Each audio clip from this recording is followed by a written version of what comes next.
سبح اسم ربک الاعلی، اپنے رب کے نام کی تسبیح کیجیے، پاکی بیان کیجیے، جو سب سے بلند ہے، سب سے بڑا، سب سے اونچا، وہ جس نے پیدا کیا پھر درست بنایا، وہ جس نے اندازہ ٹھہرایا پھر ہدایت بخشی، وہ جس نے چارہ اگایا پھر اس نے اسے سیاہ کوڑا کرکٹ کر دیا۔ سبح اسم ربک الاعلی، اپنے رب اعلیٰ کے نام کی تسبیح کیجیے۔ یہ سورۃ الاعلیٰ کی پہلی آیت ہے، اور سورۃ الاعلیٰ وہ سورت ہے جو نبی صلی اللہ علیہ وسلم اپنے بڑے اجتماعات میں جب نماز پڑھاتے تو اس وقت یہ سورت پڑھا کرتے تھے۔ نعمان بن بشیر کہتے ہیں کہ رسول اللہ صلی اللہ علیہ وسلم عیدین اور جمعہ میں سبح اسم ربک الاعلی اور هل اتاک حدیث الغاشیہ پڑھا کرتے تھے، اور کہتے ہیں کہ جب عید اور جمعہ ایک دن جمع ہو جاتے تو ان دونوں صورتوں کو ہی نمازوں میں پڑھتے، یعنی انہی کو ریپیٹ کرتے تھے، یعنی زیادہ لوگوں کے اندر اپنے رب کی تسبیح بیان کرتے۔ اسی طرح نبی صلی اللہ علیہ وسلم سے ظہر اور وتر کی نماز میں بھی یہ سورت پڑھنا ثابت ہے۔ یہاں پر جو حکم دیا گیا ہے وہ تسبیح کرنے کا ہے۔ سبح، تسبیح کیجیے، پاکی بیان کیجیے، کس کی؟ اسم ربک، اپنے رب کے نام کی، الاعلی، جو سب سے اعلیٰ ہے، سب سے بلند ہے۔ کیا ہم اس بات کو جانتے ہیں اور کیا ہم اس بات کو یاد رکھتے ہیں؟ کیا ہم اس بات کو محسوس کرتے ہیں کہ ہمارا رب سب سے اعلیٰ ہے، سب سے بڑا ہے؟ کیا ہم اپنی عملی زندگی کے اندر اس بات کو سوچ کر لرز جاتے ہیں؟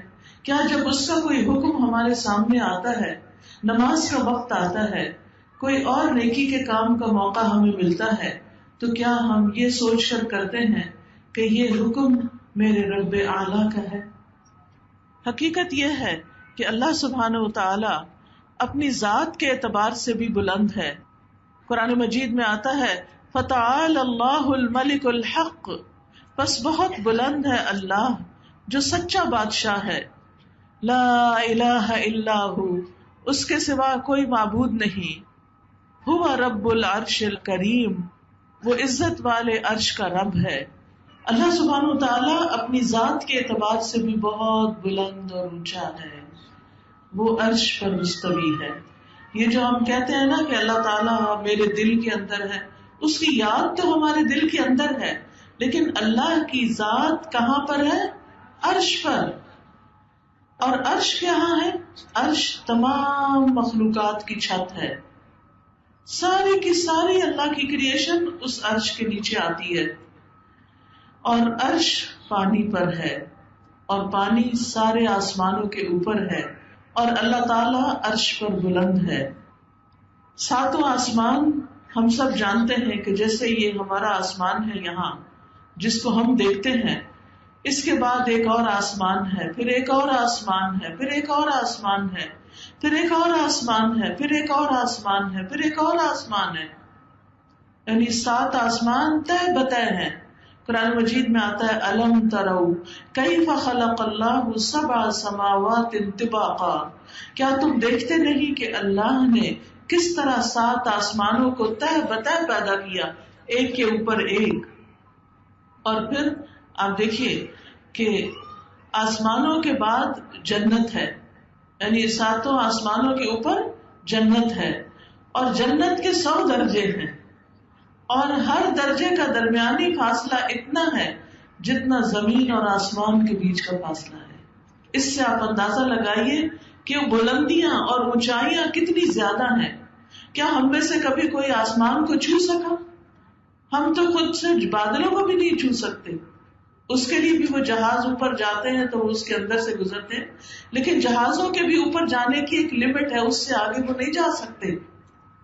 اس کے بعد یہاں سے زمین سے آسمان تک کا فاصلہ 500 سال کے برابر ہے، اور پھر 7 آسمان اور 7 آسمانوں پہ جنت، اور جنت کے 100 درجے، اور ہر 2 درجوں کے درمیان اتنا فاصلہ جتنا کہ زمین اور آسمان کے درمیان کا فاصلہ. اور پھر فردوس اس جنت کا اعلیٰ ترین درجہ، اس سے جنت کی 4 نہریں نکلتی ہیں، اس کے اوپر پانی ہے اور اس کے اوپر رب کا عرش ہے اور رب عرش کے اوپر ہے. لہذا حدیث میں آتا ہے، آپ صلی اللہ علیہ وسلم نے فرمایا، جب بھی تم اللہ سے سوال کرو تو جنت الفردوس کا سوال کرو. کتنی بلندیوں پر ہے وہ جنت. اور پھر آپ دیکھیے کہ 7ویں آسمان اور عرش کے درمیان 70,000 حجاب ہیں. وَقَرَّبْنَاهُ نَجِيًّا کے بارے میں مجاہد جو مفسر ہیں وہ کہتے ہیں 7ویں آسمان اور عرش کے درمیان 70,000 پردے ہیں.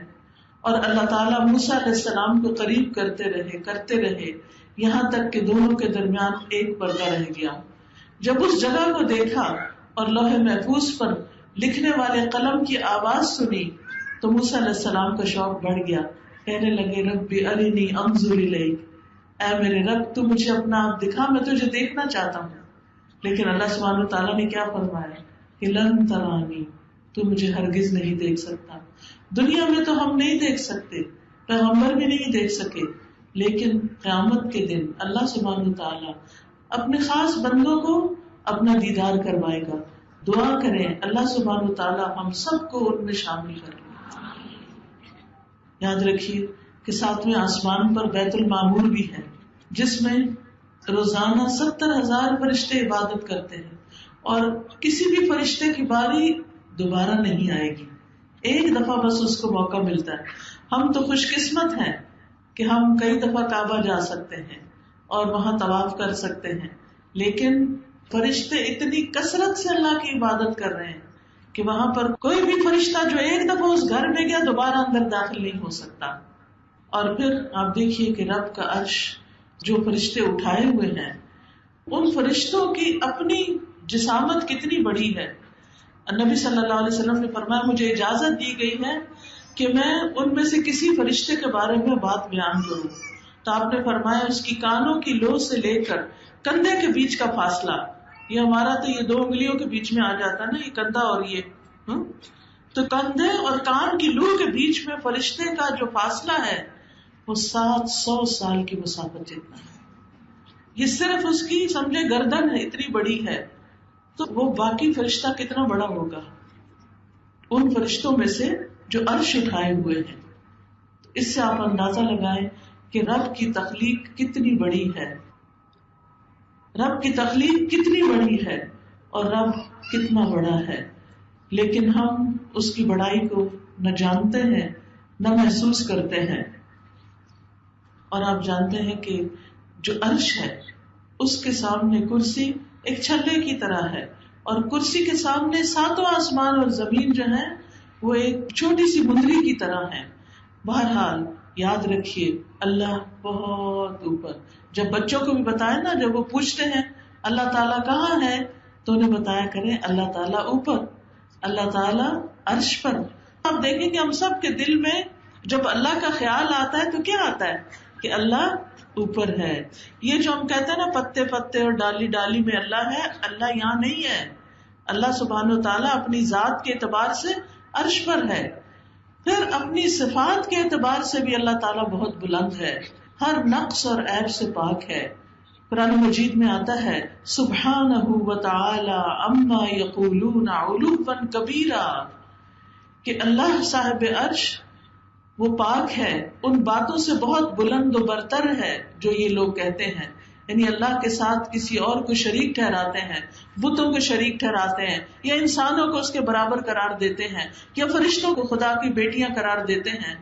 یہ سب لوگوں کی من گھڑت باتیں ہیں.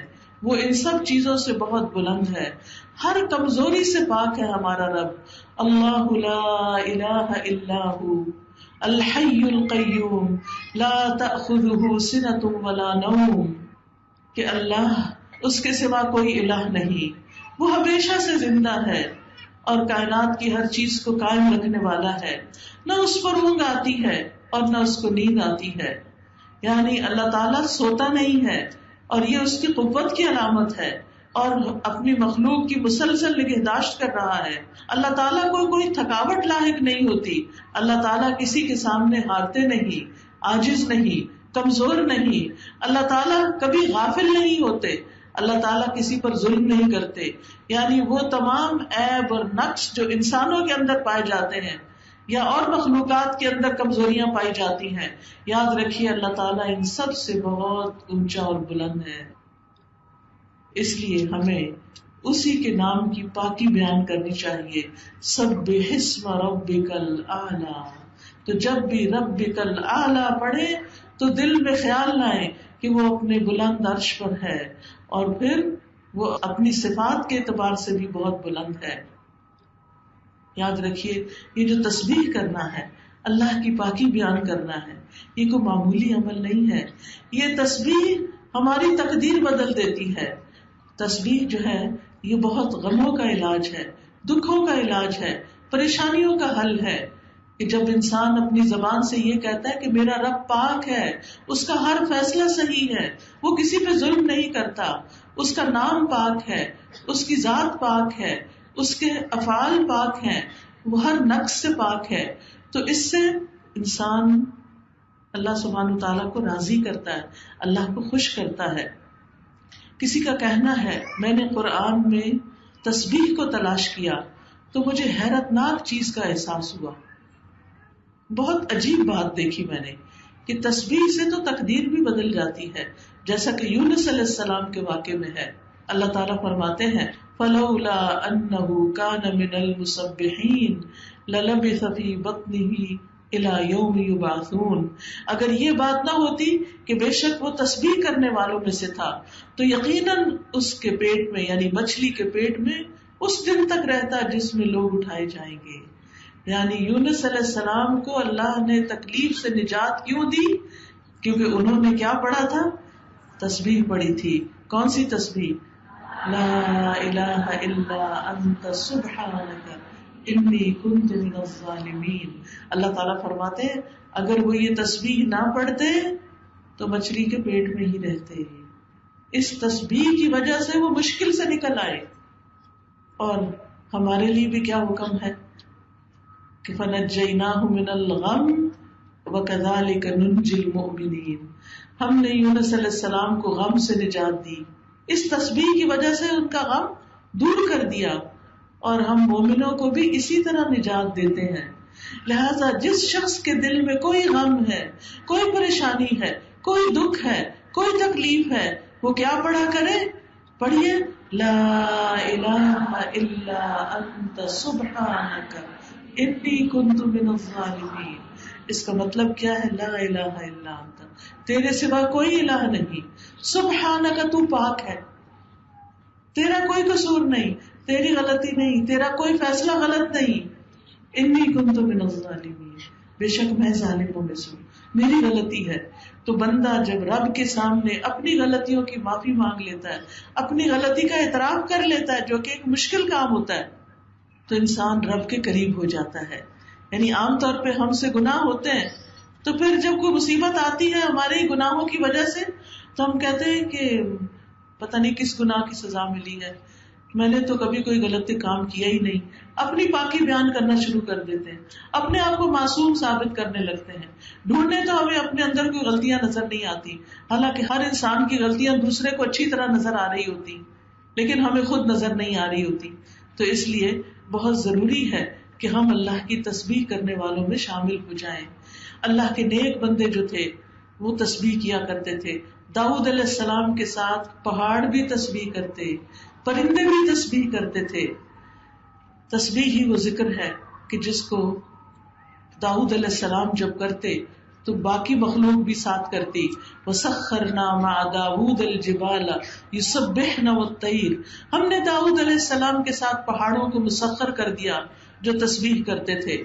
یاد رکھیے اللہ کی ساری مخلوق تسبیح کرتی ہے. قرآن مجید میں آتا ہے أَلَمْ تَرَ أَنَّ اللَّهَ يُسَبِّحُ لَهُ مَنْ فِي السَّمَاوَاتِ وَالْأَرْضِ. کیا تم دیکھتے نہیں کہ اللہ کے لیے تسبیح کر رہے ہیں وہ سب جو آسمانوں میں ہے اور جو زمین کے اندر، سب تسبیح کر رہے ہیں. سمندر میں مچھلیاں بھی تسبیح کرتی ہیں اللہ کی، زمین میں چونٹیاں اپنے بلوں میں اللہ کی تسبیح کرتی ہیں، اللہ کی پاکی بیان کرتی ہیں. باقی بھی پرند چرند حیوانات سارے اپنے رب کی پاکی بیان کرتے ہیں، اپنے رب کی تسبیح کرتے ہیں. موسیٰ علیہ السلام، زکریا علیہ السلام، یہ سب اپنے رب کی تسبیح کرتے تھے. موسیٰ علیہ السلام نے تو خاص دعا مانگی تھی کہ اللہ میرے بھائی کو میرے کام میں شریک کر دے، اس کے ذریعے میری قوت مضبوط کر دے، کہیں نسبحک کثیرا، تاکہ ہم کثرت سے تیری تسبیح بیان کریں. تو اس سے پتہ چلتا ہے کہ تسبیح تھوڑی بہت ہی نہیں، زیادہ تسبیح کرنی چاہیے. ہمارے دن کے کلام کا اکثر حصہ تسبیح میں گزرنا چاہیے، کیونکہ اہل جنت بھی وہاں تسبیح کریں گے. تو وہ جنت میں جانے والی صفات دنیا میں پہلے اختیار کریں تاکہ اللہ سبحانہ وتعالیٰ اپنی رحمت سے ہمیں وہاں لے جائے. وہاں دعواہم فیہا سبحانک اللہم وتحیتہم فیہا سلام، ان کی دعا اس میں ہوگی سبحانک اللہم، پاک ہے تو اے اللہ، اور ان کی آپس کی دعا سلام ہوگا، یعنی ایک دوسرے کو سلام کریں گے اور رب کی تسبیح بیان کریں گے. آسمان و زمین کی ہر چیز اللہ کی تسبیح کرتی ہے، کیونکہ تمام مخلوق کے رزق کی کنجی بھی تسبیح ہے. اللہ کے نبی نوح علیہ السلام کی وفات کا وقت جب آیا تو انہوں نے اپنے بیٹے سے فرمایا کہ میں تمہیں ایک وصیت کر رہا ہوں، سبحان اللہ و بحمدہ کا ورد کرتے رہنا، کیونکہ یہ ہر چیز کی نماز ہے اور اسی کے ذریعے مخلوق کو رزق ملتا ہے. لہٰذا وہ بہنیں جو رزق کی تنگی کا شکار ہیں یا اس کے لیے پریشان ہوتی ہیں، یا کسی کا بھی کاروبار کا کوئی مسئلہ ہے، یا جاب کا کوئی مسئلہ ہے، یا گھر میں پیسے کی تنگی ہے، یا برکت نہیں ہے، تو تسبیح کی کثرت کر دیں، اللہ تعالیٰ فراوانی عطا کرے گا. پھر آپ دیکھیے حاملین عرش فرشتے جو ہیں، فرشتے جو عرش اٹھائے ہوئے ہیں، وہ بھی تسبیح بیان کرتے ہیں. الذین یحملون العرش ومن حولہ یسبحون بحمد ربہم، جو فرشتے عرش اٹھائے ہوئے ہیں اور جو اس کے ارد گرد ہیں، چاروں طرف ہیں، وہ سب اپنے رب کی حمد کے ساتھ اس کی تسبیح بیان کرتے ہیں. وَتَرَى الْمَلَائِكَةَ حَافِّينَ مِنْ حَوْلِ الْعَرْشِ يُسَبِّحُونَ بِحَمْدِ رَبِّهِمْ، آپ دیکھیں گے کہ فرشتے عرش کے گرد حلقہ بنائے ہوئے اپنے پروردگار کی تعریف کے ساتھ تسبیح کر رہے ہیں. تو ہم سب کو بھی کیا کرنا چاہیے؟ تسبیح کرنی چاہیے. نبی صلی اللہ علیہ وسلم کثرت کے ساتھ سبحان اللہ و بحمدہ استغفر اللہ و اتوب الیہ پڑھا کرتے تھے. اور بہترین کلام وہ ہے کہ جس میں اللہ کی تسبیح بیان کی جائے. بے شک اللہ کو سب سے محبوب کلام یہ ہے کہ بندہ کہے سبحانک اللہم و بحمدک و تبارک اسمک و تعالی جدک ولا الہ غیرک. تو جب انسان تسبیح کرتا ہے تو اللہ کے ہاں قربت پاتا ہے، فضیلت پانے کا آسان راستہ ہے. رسول اللہ صلی اللہ علیہ وسلم نے فرمایا تم لوگ اللہ کی عظمت کا جو ذکر کرتے ہو، یعنی تسبیح، تحلیل اور تحمید، وہ عرش کے ارد گرد چکر لگاتے ہیں اور ان کلمات کی بھنبھناہٹ ہوتی ہے جیسے شہد کی مکھیوں کی بھنبھناہٹ. یعنی ہم جب تسبیح پڑھتے ہیں تو یہ کہاں پہنچ جاتی ہے؟ عرش کے پاس پہنچ جاتی ہے، اور وہاں یہ کلمات اپنے ذکر کرنے والے کی اللہ کے ہاں یاد دلاتے ہیں. کیا تم میں سے کوئی یہ نہیں چاہتا کہ اس کے لیے کوئی ایسا ہو جو ہمیشہ اللہ کے ہاں اس کی یاد دلاتا رہے؟ یعنی وہ یاد دلاتا ہے کہ تیرا ایک بندہ ہے جو تیری تسبیح کر رہا ہے. تو فضول باتوں، فالتو باتوں، ان باتوں سے جن سے جھگڑے فساد ہوتے ہیں، ان سے بہتر کیا ہے کہ انسان اللہ کی تسبیح بیان کرے. پھر یاد رکھیے تسبیح جو ہے وہ دل کی تنگی اور گھٹن کا علاج ہے. دل کی گھٹن کا علاج ہے. جب آپ کا سینہ گھٹ رہا ہو، جب آپ بلا وجہ اداس ہو رہے ہوں، جب آپ کی روح بے چین ہو رہی ہو، تسبیح شروع کر دیں. سبحان اللہ و بحمدہ سبحان اللہ العظیم پڑھتے رہے پڑھتے رہے پڑھتے رہے. لا الہ الا انت سبحانک انی کنت من الظالمین. تو آپ دیکھیں گے کہ آپ کا دل قرار پکڑ جائے گا، آپ کے اوپر سے بوجھ ہٹ جائے گا.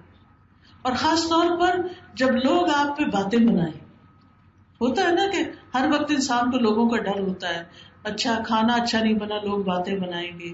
میں نے اس شادی میں کپڑے پرانے پہن لیے، لوگ باتیں بنائیں گے. میں نے اپنی بہو کو یہ نہیں دیا تو لوگ باتیں ہر وقت تو ہمیں لوگوں کی باتوں کا ڈر ہوتا ہے جس کی وجہ سے ہم اللہ کی فرما برداری نہیں کرتے، اللہ کی اطاعت نہیں کرتے، اللہ کے آگے جھکتے نہیں کہ لوگ کیا کہیں گے.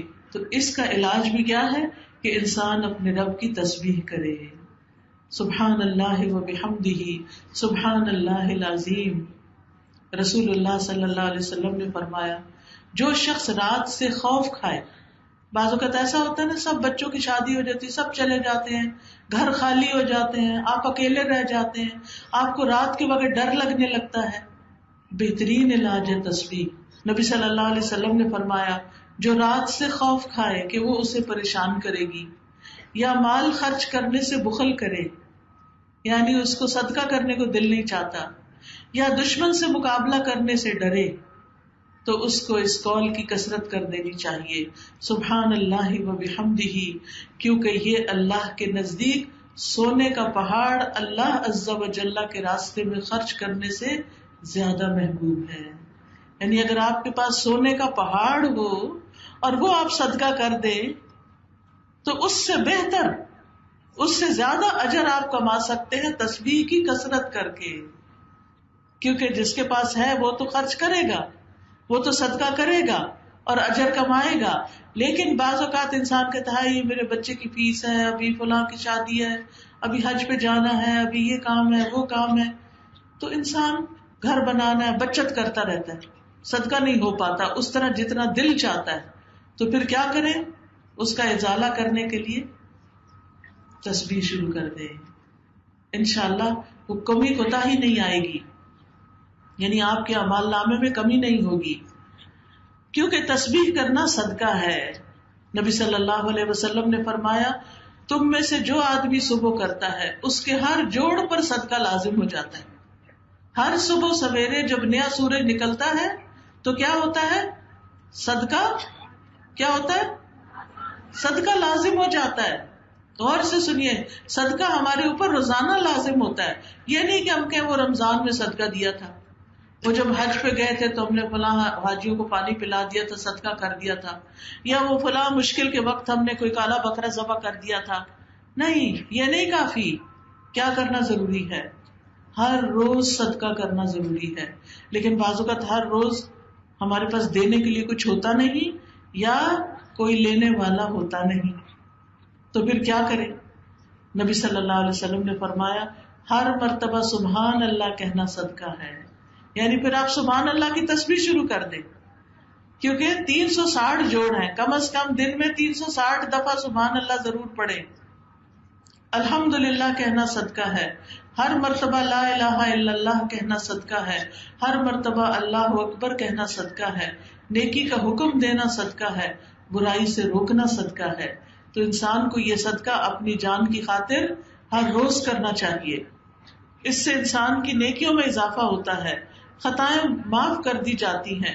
یعنی صبح شام اگر انسان 100 بار سبحان اللہ و بحمدہ پڑھتا ہے تو اس کے گناہ معاف ہو جاتے ہیں، اگرچہ وہ سمندر کی جھاگ کے برابر ہی کیوں نہ ہو. پھر اسی طرح 100 اونٹوں سے افضل عمل ہے.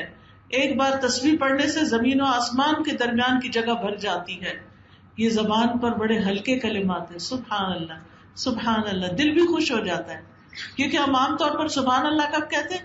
جب ہمارا دل خوش ہوتا ہے کسی چیز کو دیکھ کر یا اللہ کی کوئی بڑائی سامنے آتی ہے. اور خاص طور پر سبحان اللہ و بحمدہ سبحان اللہ العظیم، یہ 2 کلمات ایسے ہیں کہ جو زبان پہ ہلکے ہیں، میزان میں بھاری ہیں. اسی طرح جو صبح اور شام 3 دفعہ یہ پڑھ لیتا ہے سبحان اللہ و بحمدہ عدد خلقہ ورضا نفسہ وزنۃ عرشہ ومداد کلماتہ، تو یہ بہت سارے ذکر کو کافی ہو جاتا ہے. آگ سے بچاؤ کا ذریعہ ہے تسبیح. ہر تسبیح سے جنت میں درخت لگتا ہے. اب آپ کی اپنی مرضی کہ آپ جنت کو کتنا ہرا بھرا دیکھنا چاہتے ہیں. اب تسبیح کب کب کی جائے؟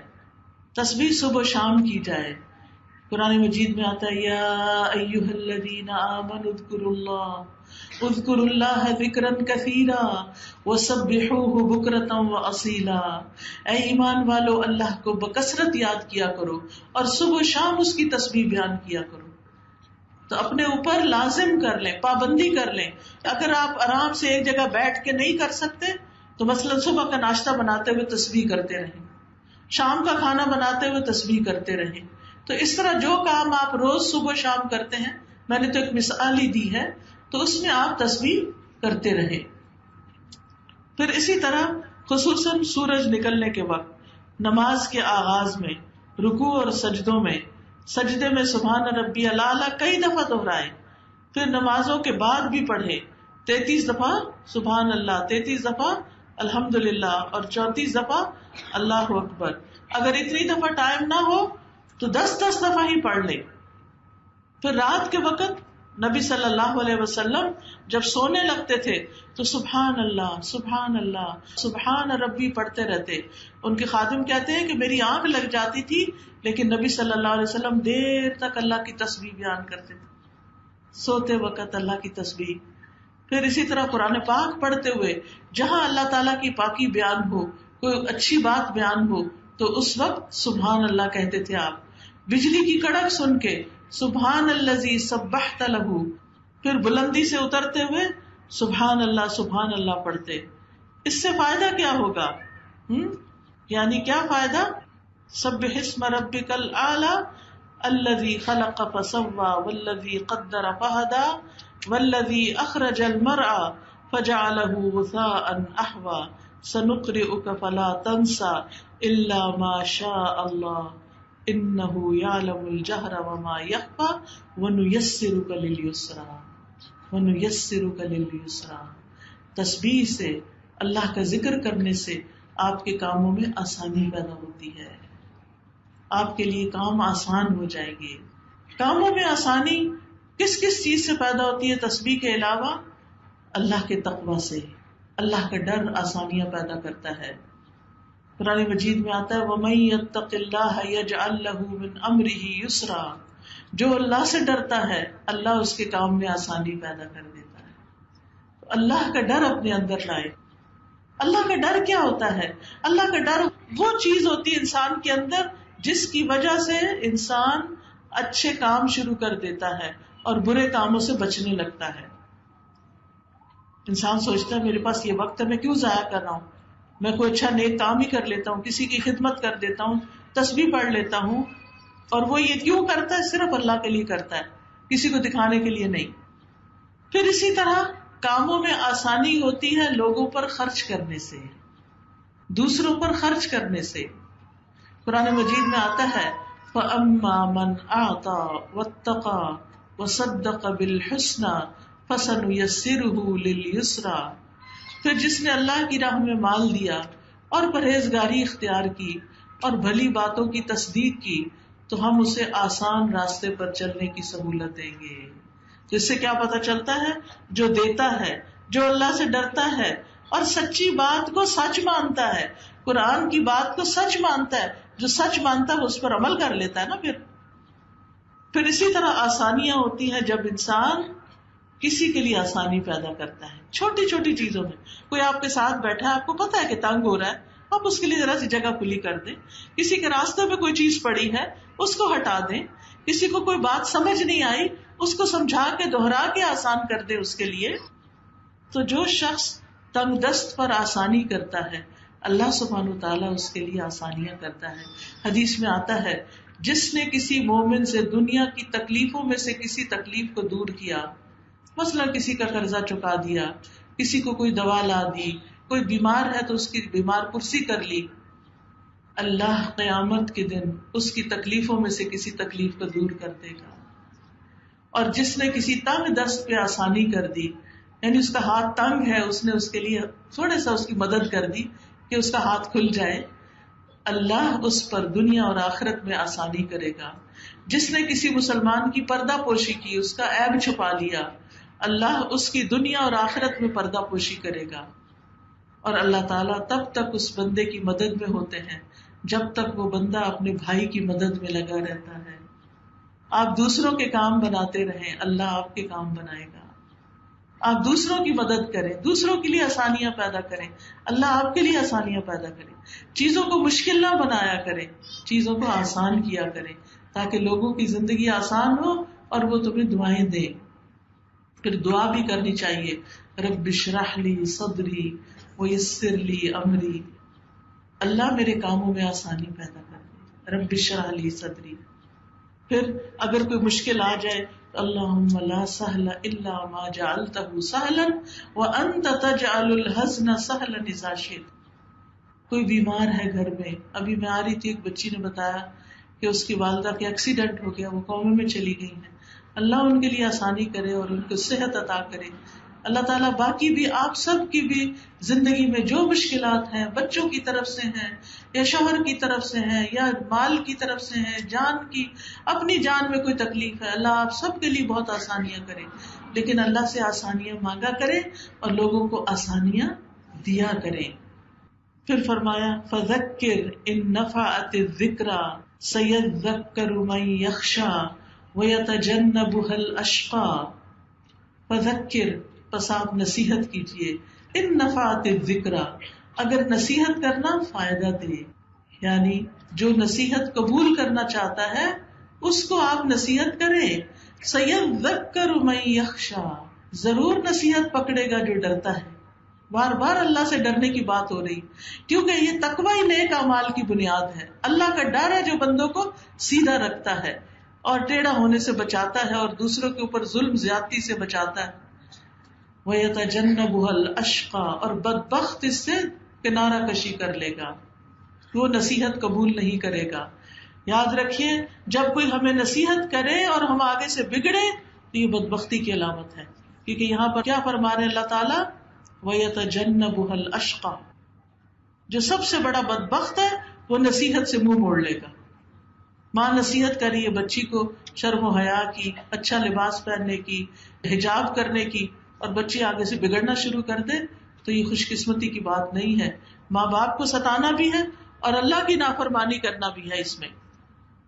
تو ایمان والوں کو کیا حکم ہے، وَذَكِّرْ فَإِنَّ الذِّكْرَىٰ تَنفَعُ الْمُؤْمِنِينَ، نصیحت مومنوں کو فائدہ دیتی ہے. اور حدیث میں آتا ہے مومن کو اس حال میں پیدا کیا گیا ہے کہ وہ آزمائش میں مبتلا ہونے والا، توبہ کرنے والا اور بھولنے والا ہوتا ہے. یعنی وہ لوگوں کے برے سلوک نہیں یاد رکھتا، جب اسے نصیحت کی جاتی ہے وہ نصیحت قبول کر لیتا، اس کو مائنڈ نہیں کرتا، دل پہ لگا کے بیٹھ نہیں جاتا. اور نصیحت کرنے کے لیے سب سے بہترین چیز قرآن ہے. فرمایا فذکر بالقرآن من یخاف وعید، سو اس قرآن کے ساتھ اس شخص کو نصیحت کرو جو میرے عذاب کے وعدے سے ڈرتا ہے. لیکن نصیحت کس کو فائدہ نہیں دیتی؟ غافل دلوں کو فائدہ نہیں دیتی، منہ موڑ جانے والوں کو، انکار کرنے والوں کو فائدہ نہیں دیتی. اور نصیحت قبول نہ کرنے کا انجام کیا ہے کہ ہو سکتا ہے کہ انسان پھر کسی شرک میں پڑ جائے، کسی بدعت میں پڑ جائے، کسی کبیرہ گناہ میں پڑ جائے اور وہ آخر کار اس کو جہنم میں لے جائے. تو اس بات سے ڈرنا چاہیے. جب کوئی کہے نا کہ ایسا نہ کرو شرک ہے، صرف اللہ سے مانگو کسی اور سے نہ مانگو، صرف اللہ کے آگے سجدہ کرو کسی اور کے آگے نہ، جو قبروں کے آگے مت سجدہ کرو، تو نصیحت قبول کر لینی چاہیے، خاص طور پر جو قرآن کے ساتھ نصیحت کی گئی ہو. اسی طرح کوئی اگر کہ ماں باپ کی بات مانا کرو، تو آپ کو پتا ہے نا کہ کبیرہ گناہوں میں اللہ کے ساتھ شرک کے بعد سب سے بڑا گناہ ماں باپ کو ستانا ہے، ماں باپ کی نافرمانی کرنا ہے. تو پھر ایسے بدبختوں کے لیے کیا ہے، پھر ان کی اکڑ تو وہی اسی آگ میں جا کے ٹوٹے گی. تو انسان اس آگ سے بچنے کے لیے اللہ کی پناہ مانگتا رہے، اللہ تو ہمیں پناہ دے دے اور اس جہنم سے ہمیں بچا لے. کیونکہ قیامت کے دن جب جہنم کو سامنے لایا جائے گا، اس دن جہنم کی 70,000 لگامیں ہوں گی. 70,000 لگامیں، یعنی ایک ایک لگام کو 70,000 فرشتے پکڑ کے کھینچ رہے ہوں گے اور وہ سرکش ہو رہی ہوگی، آؤٹ آف کنٹرول ہو رہی ہوگی. پھر جہنم کے کنارے سے گہرائی کا فاصلہ کتنا ہے، جیسے کنویں کے کنارہ ہوتا ہے نا تو نیچے کتنا فاصلہ ہے. رسول اللہ صلی اللہ علیہ وسلم نے فرمایا مجھے اس ذات کی قسم جس کے ہاتھ میں میری جان ہے، جہنم کے کناروں اور اس کی گہرائی تک پہنچنے کی دوری اور مسافت اس قدر ہے کہ اتنی بھاری چٹان ہو جس کا وزن 7 حاملہ اونٹنیوں، ان کی چربی، گوشت اور ان کی اولاد کے برابر ہو، اگر اسے جہنم کی منڈیر سے نیچے گرایا جائے تو وہ اس کے پیندے تک 70 سال میں پہنچے گا. وہ پتھر 70 سال میں پہنچے گا.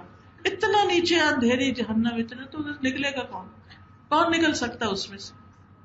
تو اس لیے انسان کو توبہ کرنی چاہیے، اللہ سے ڈرتے رہنا چاہیے اور اس آگ سے بچنے کی فکر کرنی چاہیے. قیامت کے دن سورج اور چاند دونوں دوزخ میں لپٹے ہوئے ہوں گے تاکہ اس کی گرمی کو اور بھڑکایا جا سکے. پھر ایک ایک شرارہ جو ہے وہ ایک ایک محل کی طرح ہوگا، شرارہ صرف اس کا ایندھن انسان اور پتھر ہوں گے.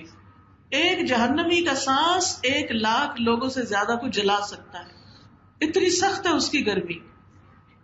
نبی صلی اللہ علیہ وسلم نے فرمایا اگر اس مسجد میں 1,00,000 یا زیادہ لوگ بیٹھے ہوں اور ان میں ایک جہنمی آدمی ہو اور وہ سانس لے لے اور اس کی سانس سب کو پہنچے تو اس کے اثر سے مسجد سمیت سارے لوگ جل جائیں. پھر یہ کہ جہنم کے سائبان چاروں طرف ہوں گے، جیسے مارکی دیکھنے چاروں طرف، جہنم میں بھی چاروں طرف اس کے دیواریں ہوں گی اور اوپر بھی اور نیچے بھی، بچھونا بھی جہنم، اوڑھنا بھی جہنم. اور پھر اس جہنم کی خصوصیت کیا ہے کہ جب وہ دھیمی ہونے لگے گی اس کو اور بھڑکا دیا جائے گا، یعنی اس کی آگ ہلکی نہیں ہوگی. دنیا کی آگ تو یہ ہوتی ہے نا جل جل کے ختم ہو جاتی. پھر فرمایا ثم لا يموت فيها ولا يحيا، پھر وہ اس دن نہ مرے گا اور نہ جیے گا. جہنمی جہنم میں مر نہیں سکے. دنیا میں تو اگر کوئی زیادہ جل جائے تو مر جاتا ہے جل کے، لیکن اس میں سے کوئی بھی بچ نہ سکے گا، یعنی زندہ ہی زندہ رہے گا، وہ موت نہیں آئے گی اس کو. قد افلح من تزکا وذکر اسم ربہ فصلی، یقیناً کامیاب ہو گیا وہ جس نے پاکیزگی اختیار کی اور اپنے رب کا نام یاد کیا پھر نماز پڑھی. یعنی کامیابی کے لیے کیا ضروری ہے کہ انسان 3 کام کرے. اندر کا تزکیہ کرے، اپنے آپ کو برے خیالات سے بچائے اور اپنے رب کے نام کا ذکر کرے، اللہ سے دعا کرے اور نماز پڑھے. یہ کام جو ہے انسان کو اللہ کے قریب کرتے ہیں. انسان اللہ سے دعائیں کرتا رہے اور موت کو یاد رکھے، اللہ تعالیٰ کی صفات کو جانے، روزانہ قرآن پڑھے. یہ سب کام انسان کو کامیابی کی طرف لے کے جانے والے ہوتے ہیں. یعنی ہم بعض اوقات کچھ کر نہیں سکتے لیکن ہمیں اس کا شوق ہونا چاہیے، ہمیں اس کے لیے دعا کرنی چاہیے، ہمیں اس کے لیے اللہ کو پکارنا چاہیے کہ یا اللہ یہ کام بہت اچھا ہے، مجھے اس سے محبت ہے لیکن مجھ سے ہوتا نہیں، تو مجھے اس کی توفیق دے دے. مثلا زندگی میں کم از کم ایک بار تو قرآن کو پورے سمجھ کے پڑھنا چاہیے، اس کا ترجمہ یاد کرنا چاہیے. جگہ جگہ کلاسز کھلی ہوئی ہیں، آپ وہاں جا کر داخلہ لے سکتے ہیں، پڑھ سکتے ہیں. اپنے ہفتے کا کچھ دن، 1 دن 2 دن 3 دن 4 دن، جتنا آپ آسانی سے ٹائم نکال سکیں آپ قرآن کی کلاسز میں شریک ہو. اور پھر اس کے بعد یہ کہ اللہ تعالیٰ سے دعا کریں، اگر نہیں سبب بن رہا تو اللہ سے دعا کریں، سچی تڑپ پیدا کریں، اللہ سبحانہ تعالیٰ ضرور کامیابی عطا کرے گا. پھر اسی طرح اپنے اعمال کو صرف اللہ کے لیے خالص کریں اور چھپ چھپ کر اللہ کے سامنے نیکیاں کریں، بندوں سے اپنی نیکیوں کو چھپائیں. کہتے ہیں کہ بندوں سے نیکیاں اس طرح چھپانی چاہیے جیسے ہم اپنے عیب چھپاتے ہیں. ہم بندوں سے اپنے عیب بہت چھپاتے ہیں. اگر ہماری کوئی برائی کسی کے سامنے کر دے تو ہم مائنڈ کر جاتے ہیں کہ تم نے سب کے سامنے کیوں کہا. اگر کوئی ہمارا کوئی ایسا برے کام کا راز کھول دے تو اس پہ بھی ہم ناراض ہوتے ہیں. تو اسی طرح ہمیں اپنی نیکیاں بھی چھپانی چاہیے. لوگوں کو دکھانے کے لیے نیکی کے کام نہیں کرنے. پھر اسی طرح کرنے کے کاموں میں یہ بھی ہے کہ انسان موت کو یاد رکھے. موت کو یاد رکھنے کا فائدہ کیا ہے کہ انسان پھر یہ سوچتا ہے کہ میرا وقت تھوڑا ہے، میں کچھ کر لوں، اپنے لیے تھوڑا ٹائم رہ گیا، کچھ بنا لوں، کچھ کر لوں، زیادہ سے زیادہ نیکی کے کام کروں، عبادت کروں، لوگوں کی خدمت کروں، کسی کے کام آؤں، لوگوں کے لیے آسانیاں کروں تاکہ میرے لیے آگے اللہ تعالیٰ موت کی منزلیں اور موت کے بعد کی زندگی آسان فرما دے. پھر اسی طرح کرنے کے کاموں میں سے ایک اور کام اللہ کے نام اور اللہ کی صفات کو جانے تاکہ اللہ کی معرفت حاصل ہو. کیونکہ ہمیں اللہ نے اس لیے پیدا کیا کہ ہم اللہ کی عبادت کریں، لیکن اگر ہمیں یہ نہیں پتا کہ وہ ہے کون، وہ کیسا ہے، وہ کیا کرتا ہے، اس کی طاقت کتنی ہے، وہ کہاں ہوتا ہے، تو پھر ہم اس کی عبادت صحیح طور پر نہیں کر سکتے. اور اس کے لیے اللہ کے ناموں کی جو اسماء اللہ الحسنی کے جو آڈیوز ہیں وہ بھی آپ سن سکتے ہیں. پھر اسی طرح اچھے دوست بنانا. آپ دیکھیے زندگی میں جن لوگوں کے ساتھ آپ اٹھتے بیٹھتے ہیں نا، موت کے وقت بھی وہی ساتھ ہوتے ہیں اور مرنے کے بعد بھی وہی جنازہ پڑھتے ہیں. اب یہ آپ پر ہے کہ آپ کا جنازہ کون پڑھے، کیسے لوگ پڑھے.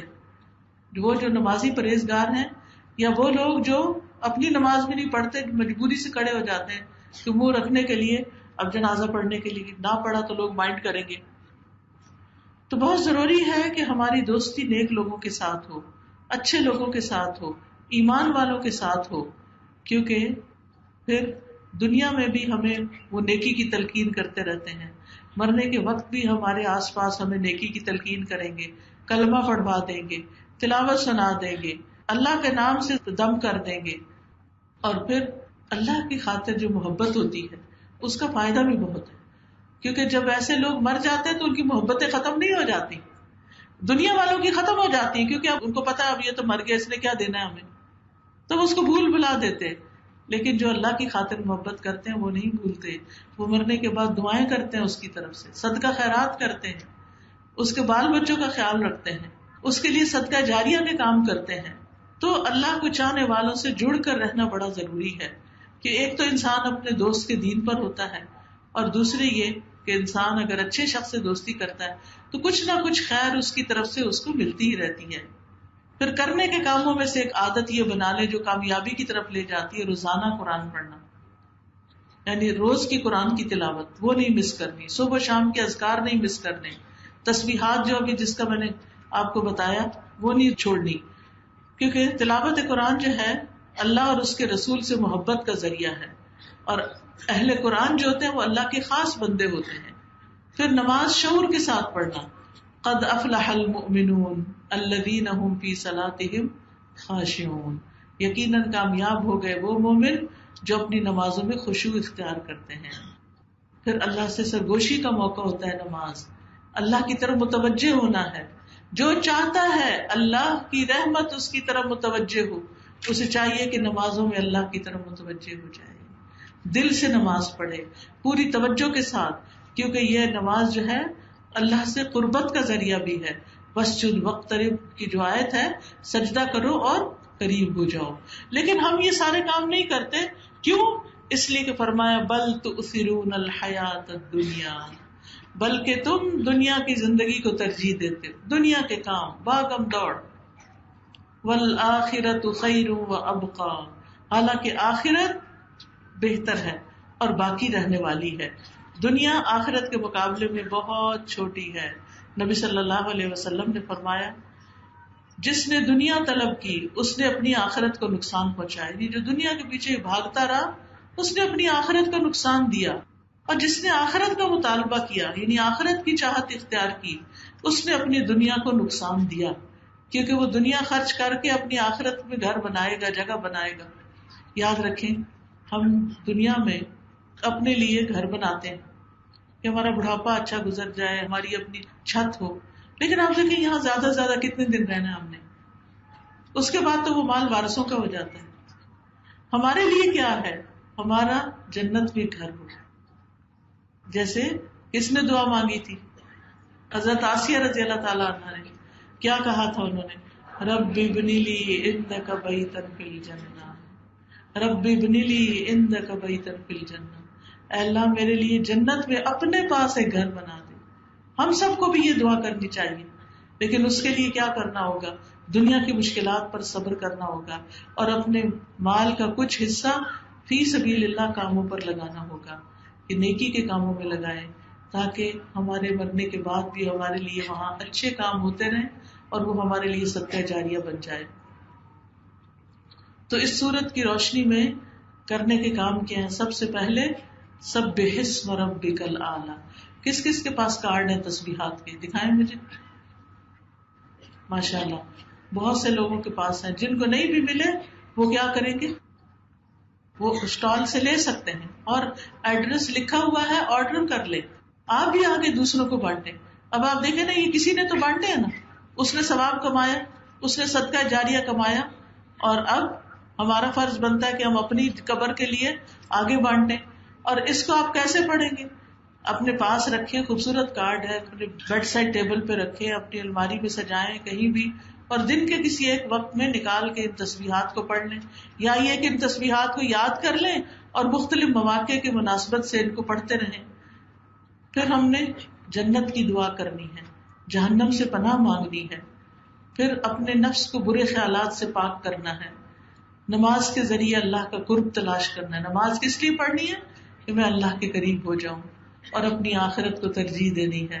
والآخرۃ خیر وابقیٰ ان ھذا لفی الصحف الاولی صحف ابراہیم وموسیٰ.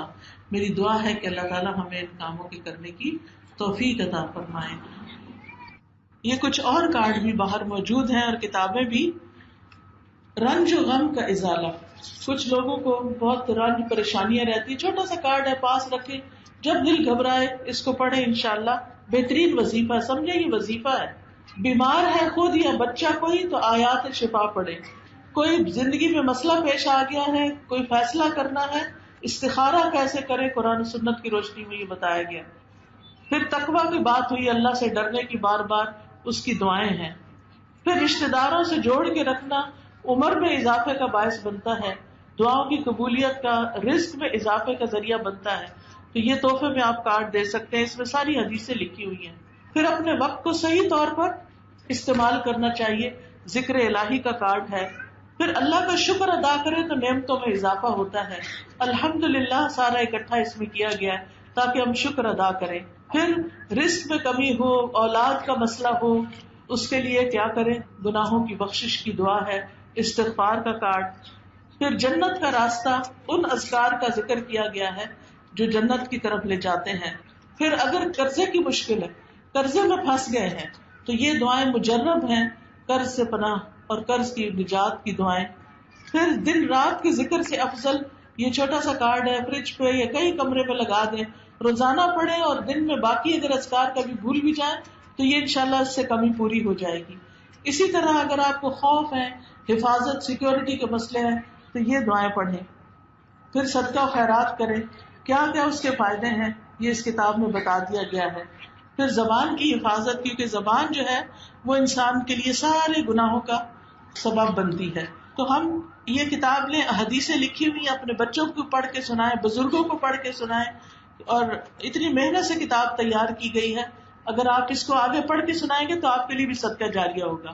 پھر جادو، حقیقت اور علاج. کئی لوگوں کو یہ وہم ہوتا ہے ان پہ جادو ہو گیا تو اس کا علاج کیسے کریں. پھر یہ ساری دعائیں، ایک کتاب ہے دعا کیجیے، اس کے اندر اکٹھی کر دی گئی ہیں. پھر یہ کہ حسن انجام، اچھا انجام کیسے ہوتا ہے، مختلف لوگوں کی کہانیاں یہاں بیان کی گئی ہیں. یہ کہانیاں پڑھیں گے تو ان سے بہت سا سبق انشاءاللہ ملے گا. تو آئیے دعا کرتے ہیں کہ اللہ تعالی ہم سب پر اپنی رحمت نازل فرمائے اور ہمیں ہر شر سے بچائے. وآخر دعوانا ان الحمد للہ رب العالمین.